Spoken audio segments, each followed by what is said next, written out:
নমস্কার বন্ধুরা। তো আমরা এসেছি ভূতনিতে দক্ষিণ জনিপুর দ্বীপে।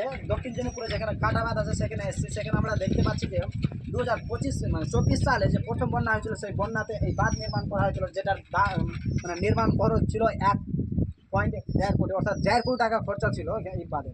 তো দেখতে পাচ্ছেন এই বাঁধটা নির্মাণ করার ক্ষেত্রে যে মোটামুটি প্রায় 2024-25-এর নির্মাণ কাজের জন্য এই অর্থ বরাদ্দ করা হয়েছিল, কিন্তু এই বাঁধটা নির্মাণ করা কমপ্লিট হয়ে গিয়েছিল মাত্র 2 মাসে, যেখানে মানুষের আসা যাওয়া যোগাযোগ ব্যবস্থা ঠিক করার জন্য এই বাঁধটা নির্মাণ করা হয়েছিল। তো এই বাঁধটা যখন নির্মাণ করা শেষ হয়েছিল, তো 5 মাসে এই বাঁধটা ভালো করে টিকেনি, যার ফলে এই বাঁধটা ভেঙে গেছে দ্বিতীয় বন্যাতে। 2025 সালে যে বন্যা হয়েছিল প্রথম, মানে দ্বিতীয় বন্যা হয়েছিল, প্রথম বন্যা হয়েছিল 2024 সালে, আর দ্বিতীয় বন্যা হয়েছিল 2025 সালে। তো এই বন্যা যখন 5 মাস শেষ হয় নির্মাণ করা, তখন এই সরকার অধিকারীগুলো এই বাঁধ মানে দেখাশোনা সব কিছু ছেড়ে দিয়েছিল, যার ফলে 2025 সালের বন্যাতে আবার এই বাঁধটা ভেঙে যায়। এদিকগুলো দেখাও কীভাবে ভেঙেছে সেটা। এটা গোটাটা, এই গোটাটা বাঁধ দেখতে পাচ্ছেন যে কোনো যে রড দিয়ে যে বানানো হয়েছে, সেই রড ঢালাই নাই, পাইপ দিয়ে মাটি ঢালাই দিয়ে মাটি দিয়ে বানানো হয়েছে। যেটাকে এগুলো যে রড রয়েছে, বিনা রড দিয়ে বানানো হয়েছে ব্রিজ। এই সাইডটা এই সাইডটা দেখেন যে প্রথমে তো কোনো রড দিয়ে বানানো নেই। এই যে দেখেন, এটা যে এই যে ঢালাইটা দেওয়া ছিল, এই ঢালাই দেখেন সব থেকে নর্মাল ঢালাই হচ্ছে এটা, সব থেকে নর্মাল ঢালাই।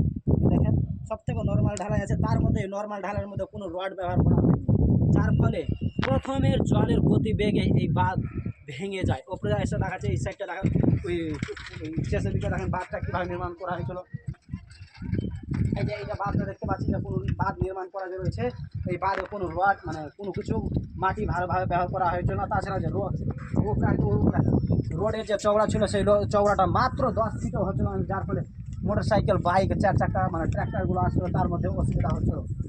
তো দেখেন এই যে এটা রয়েছে, এটা সবথেকে অসুবিধার জায়গা। দেখেন এই যে দেখেন, এই যে দেখেন এই বাঁধটা যে হচ্ছে, এই বাঁধটা নির্মাণ করা হয়েছিল, দেখতে পাচ্ছেন আপনারা। বাঁধটা নির্মাণ করার জন্য দেখুন চওড়া আছে, এখান থেকে এখন ছবি তুলো। হ্যাঁ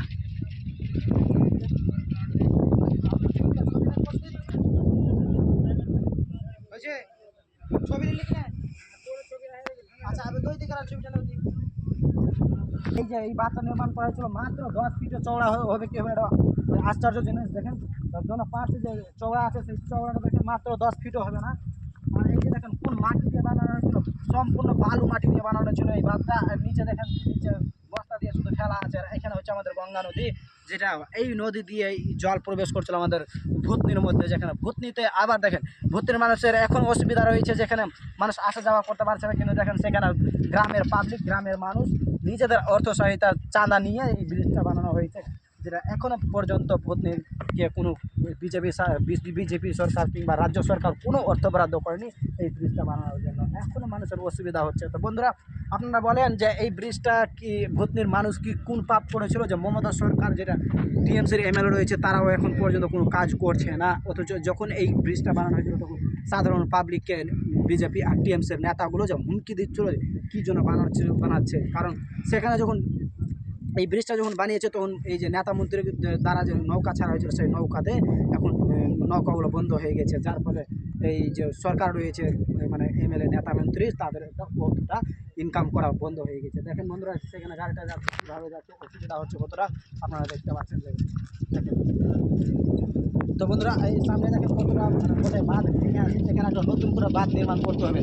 আর একটা কথা বলি, যে পশ্চিমবঙ্গের যে ভূতনি রয়েছে, ভূতনিতে মানে গঙ্গা নদী যে রয়েছে, এই নদীটাকে মানে ভাঙরোধ করার জন্য পশ্চিমবঙ্গ সরকার, মমতা সরকার যে গাজলে এসেছিলো মালদাতে, গাজলে সেখানে থেকে 150 কোটি টাকা, মানে 150 কোটি টাকা এই মানে ভূতনিকে বাঁচানোর জন্য অর্থ বরাদ্দ করেছে।